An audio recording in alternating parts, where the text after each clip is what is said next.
Hola amigos, ¿qué tal? Bienvenidos, mi nombre es Germán Insaurralde y en este video me gustaría poder conversar con ustedes un tema que me viene resonando, que lo vengo escuchando en muchos lugares y es sobre la generación de cristal, sobre esa generación o personas a las que supuestamente como son de cristal no se le puede decir nada, no se le puede reclamar nada, no se les puede forzar en nada. Y para hablar de esa generación quisiera hacer un poquito de historia, si me permite, y me voy a ir allá lejos, al hombre de las cavernas. Y me lo imagino al Germán levantándose de su cama de piedra, viste, a la mañana, se sienta al borde de la cama y piensa, me habrá quedado milanesa de mamut en la heladera, y se da cuenta que no tiene heladera, entonces dice, bueno, tengo que salir a cazar. Entonces tomará su mate de piedra, no sé, viste, y tiene que salir a cazar, piensa en tomar el colectivo, pero ni la rueda se inventó, así que tiene que salir con el garrote al hombro, se cruza con otro Germán de las cavernas, hablarán con señas, se dirán cosas, o sea, su dialecto como puede ser, comunican y salen juntos. Y van a cazar, ¿no es cierto? Y están esperando y que le aparezca un jabalí, no sé, alguna bestia, algún animal, y poder cazarlo y que no los case a ellos, ¿viste?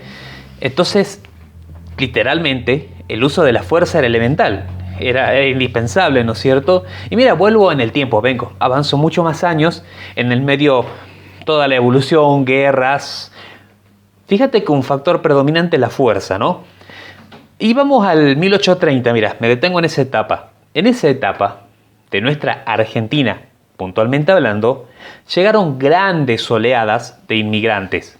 Gente que venía de muchos otros países y un dato, ¿sí?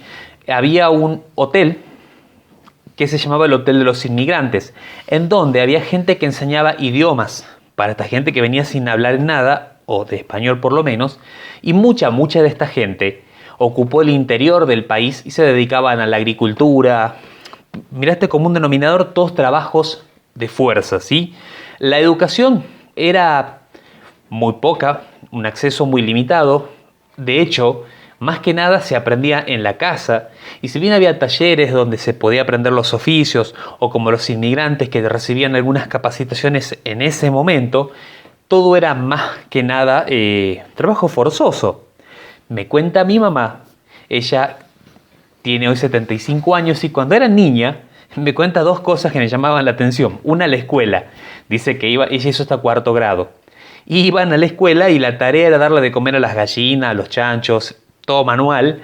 Y otra cosa es que cuando ella era chiquita, me cuenta, llevaba la pava con el mate cocido a los surcos de caña para que los peones que estaban trabajando ahí tengan para desayunar o para tomar, ¿sí? Me cuenta que andaba descalza en la escarcha y ahí era la ley más fuerte también, ¿no?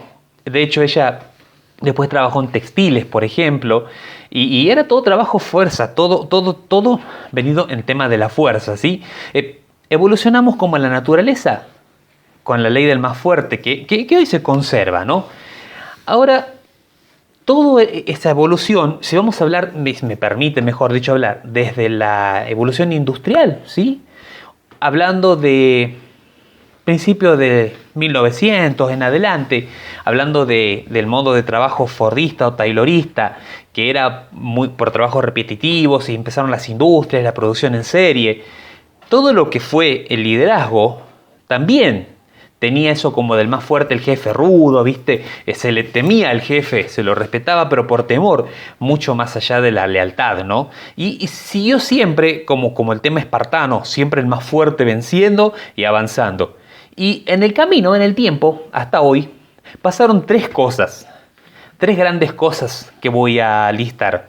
La primera es que apareció la comunicación.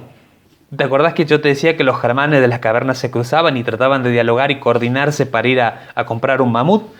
Bueno, apareció la comunicación, se fue haciendo cada vez más abierta, más disponible.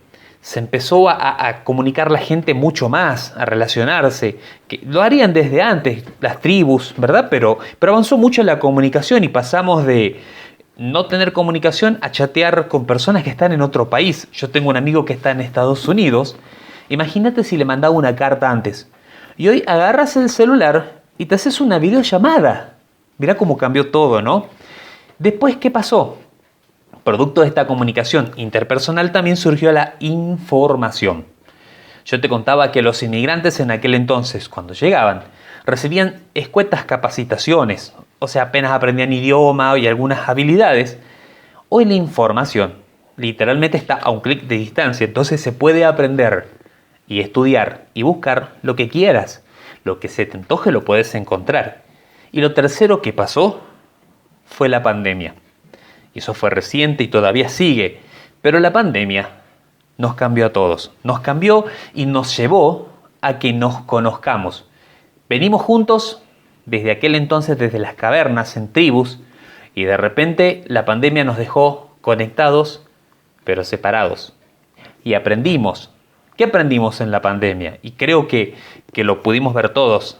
Aprendimos a conocernos. Vivimos una etapa nueva. Experimentamos que tenemos emociones. Vimos que no todo lo físico siempre era lo que mandaba. Y nos encontramos tristes, solos, descubrimos que también lloramos, que somos un conjunto, una unicidad, que no podemos separar la emoción de lo físico. Nos conocimos, creo que todos aprendimos y pudimos crecer en la pandemia. Y ahora sí te quiero hablar de dos tipos de generaciones que yo, a mi criterio, veo que hoy están presentes. Voy a hablar de la generación de cristal y de la generación de barro. Y voy a arrancar por la generación de barro. Nombro a la generación de barro, esa generación que, si me disculpan la expresión, no te sirve para nada.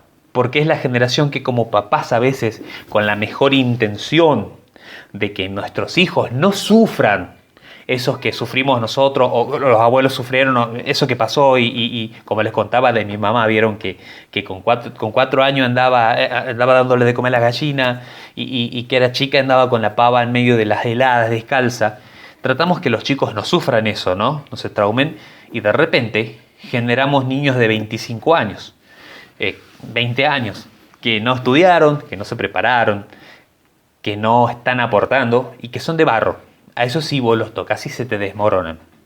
Y por el otro lado, sí te hablo de la generación de cristal. ¿Sabes qué pasa con esta generación a la que le llaman de cristal? Pasa que es una generación, y que no solamente es por edades, ¿no? Es una generación a la que no se la puede romper.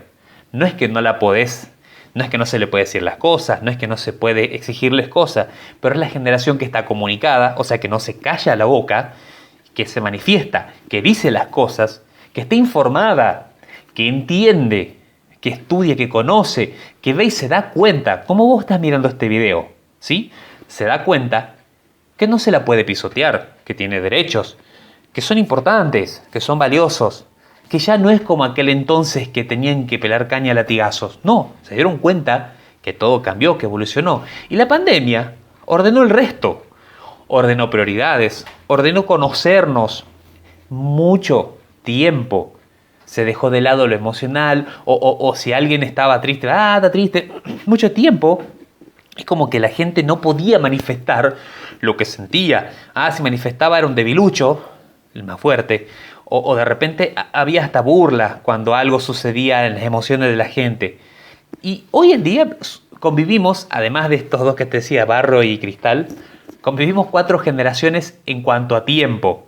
Tenemos por un lado los baby boomers, quiero hablar de ellos en adelante, que nacieron entre el 65, 60 y el 80, perdón, entre el 45 y el 65, me equivoqué. Los baby boomers, que nacen entre el 45 y el 65 aproximadamente, son los que están dejando hoy en día. Son los abuelos, son la generación aquella de gente grande que está dejando incluso puestos de liderazgo, de gerencia o de grandes jefaturas y que traen incorporados dentro de sí esa rudeza, ese del más fuerte, eso del campo, eso que ya venían trayendo que era toda fuerza y que no se habla de las emociones, porque antes no se hablaba como se habla hoy de alguien que está deprimido, de alguien que está estresado. No, antes laburá y punto. Y esas son generaciones que están dejando puestos hoy de grande jerarquía y liderazgo. Nos sigue la generación X, que habla del 65 al 80. Esta generación, que todavía está activa, creo que ocupa la mayor parte de las jefaturas o los liderazgos por un tema de experiencia. Y ahí hay un puntito. Experiencia que deja de ser útil hoy. Porque pasó todo esto en el camino. Pasó lo que te decía, el punto 1, la comunicación, perdón. Punto 2, la información. Y punto 3, nos agarró la pandemia. Entonces es una generación con mucha experiencia. Experiencia que hoy no sirve. Lo técnico te puede llegar a servir, tal vez tampoco. Porque un técnico en electrónica de aquel entonces no entiende nada de la electrónica de hoy. Por ejemplo, mirá. Después siguen los millennials, que somos los que estamos desde el 80 hasta el 95. Esos millennials, que somos la gran mayoría de los que estamos trabajando hoy, de los que o estamos desde empleado hasta subiendo y asumiendo posiciones jerárquicas, bueno, los millennials, que es el gran grueso, somos los que venimos aún con un resabio de toda esa cultura del esfuerzo, del ganar más fuerte, de ser espartanos, vimos gladiador. Es como decir, siempre venimos de esa parte militar, venimos heredando esos pensamientos, esas ideas del más fuerte. Y por último, la generación Z, que son los que nos están precediendo, que son los jóvenes de ahora, que son los que se están preparando y son los que ya vienen con la comunicación, con la información incorporada y sobrevivieron limpiamente a la pandemia. Y son los que se vienen ahora. En medio de esa amalgama, todos convivimos. Y si no bebimos y aprendimos a comunicarnos, a informarnos y superamos bien esta pandemia, estamos en un proceso, ¿sí? O nos quedamos para atrás o avanzamos. Porque hay gente que tecnología cero, reconozcamos, no es una obligación, pero avanzó la comunicación, avanzó la información y nos está pasando la pandemia. Ahora, ¿por qué traje toda esta reflexión?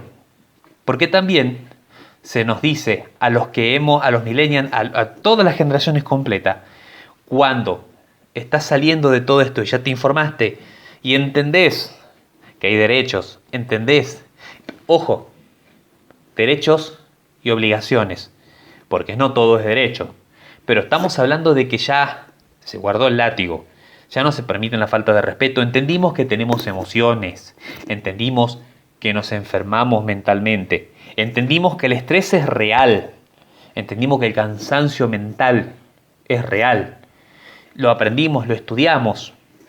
Esta generación que somos todos nosotros hoy, los que pudimos comprender, entendernos, conocernos, esta generación reclamamos otras cosas. Y la generación de cristal no existe.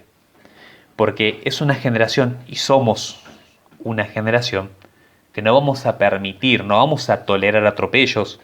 Es una generación, la que viene más sobre todo, porque nosotros tenemos todavía, los que ya somos medio grandes, o como yo estamos en los 40, tenemos todavía cierto como docilidad. El que viene ahora no, porque entendió todo eso que te comentaba y no permite sobrepasos. Entonces, hay que estar atentos con quiénes vamos a convivir. Si usted está en la generación de los que lidera, tiene que entender que todo lo que viene ahora ya tiene otra comunicación, otra información y sobrevivió una pandemia. Si vos estás trabajando en la franja etaria de los millennials, ponele, para decirlo así, también tenemos que entender que convivimos con una generación adulta que bebió todo eso de ser espartano, el más fuerte, el más rudo, el que las emociones no se habla, y convivimos con los que vienen detrás, que son esos que son no frágiles, sino que no van a dejar que le hagan muchas cosas que nosotros tuvimos que esperar y aguantar. Mi sugerencia con este video es siempre, como en todos, el autoanálisis. Que puedas ver, primero, tu comunicación, tu información, que puedas entender, aceptar y comprender todo lo que sucede en el entorno, que eso es una integridad emocional, una integridad física. Si estás siendo víctima de atropellos, hoy te puedes comunicar, hoy te puedes informar de tus derechos. Si estás siendo vos el que sin querer, el que por costumbre, el que porque así veníamos, porque así lo hacíamos, liderás a un grupo de personas y no estás tratándola bien, ya pasó eso. Amigo, el látigo quedó hace mucho tiempo atrás. Yo los animo a que no miremos a la gente que viene hablando de sí mismo y sus derechos como una generación frágil, sino como una generación que quiere vivir bien. Y si nosotros mismos estamos haciendo las cosas mal, ayudemos a otros. Y si vemos que alguien necesita que le demos una mano para mejorar, ayudemos a otros también a mejorar. La idea es que todo lo que viene ahora en adelante sea mejor. Si repetimos los errores del pasado y si creemos que la experiencia del pasado del futuro, estamos perdidos, amigos. Lo que viene ahora es otra generación y nos podemos quedar afuera. Así que te animo a que puedas repensar tanto si lo sufrís como si lo provocas. Mi nombre es Germán Insaurralde de germaninsaurralde.com. Muchas gracias por acompañarme en otro video más. Si te interesó, compartilo. Tal vez alguien lo está sufriendo o alguien no lo entendió. Si te gusta, poné like, suscríbete. Y si querés que charlemos algún tema, lo pones en los comentarios. Muchas gracias por acompañarme y hasta el siguiente video, amigos. Muchas gracias.